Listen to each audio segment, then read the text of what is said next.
I want to welcome all of you guys to and girls to the MBST 510 course. My name is Eric Spano. I will be your instructor for this term.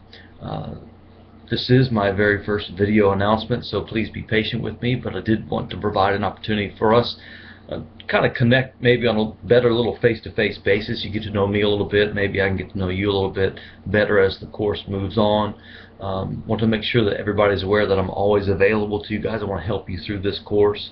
I want to see each one of you succeed, but to a large degree, that's up to you. If you do the work and do it according to the directions, you will do well in this class. I can guarantee you that. But I did want to provide just a couple of helpful hints as we move forward in this term.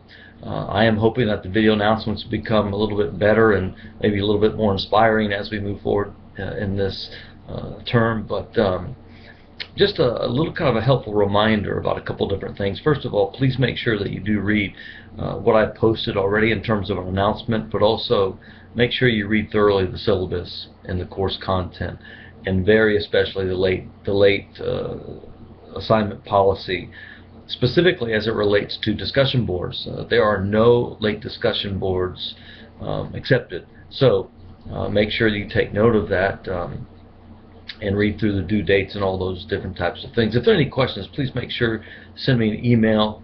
You can call me. If I'm not able to answer, just leave a message and I will get back with you as soon as I can. You can be assured of that. But for this coming week, just let me note a couple different things with the discussion board, especially for some of you that may be new to online education here at Liberty Seminary, at the Divinity School. There's 5 different questions on this week's discussion board, and you have to answer 2 of them. Now you'll see that under each one of those 5 questions there are sets of other questions that are part of that one question. Make sure that you answer each part of the question. That is the best way to make sure that you get full credit for that particular question. So answer each one, even on the more practically oriented questions like what would you do if someone said this. Make sure you give me a good answer to that. Just don't throw one sentence down and think that that's adequate. It's not. You need to do an adequate job there. So that's important. Answer each part of the question. But for number 1, the first question is about the canon, and apart from just answering each part of that question, make sure that you give special attention to why the early Christians felt the need to establish a canon. Of course, now the textbook is going to list several different reasons, and those are correct. Put those down. But I'd like to see you maybe dig a little deeper and find out which one of those was maybe more dominant than the other. So dig a little deeper if you can. But certainly the answers are there in your textbook. Also, on the second question, make sure that you give special attention to the critique of Sundberg's position concerning the canon. What I mean by that is make sure that you highlight how people have criticized his position. What are some of the shortcomings of his position, for example. So make sure you give special attention to that. Also, on the third one, you'll see it's particularly about the Pharisees, the Sadducees, and the Essenes. And I'd like to really see you highlight and really look at as detail as possible the theological differences between those groups.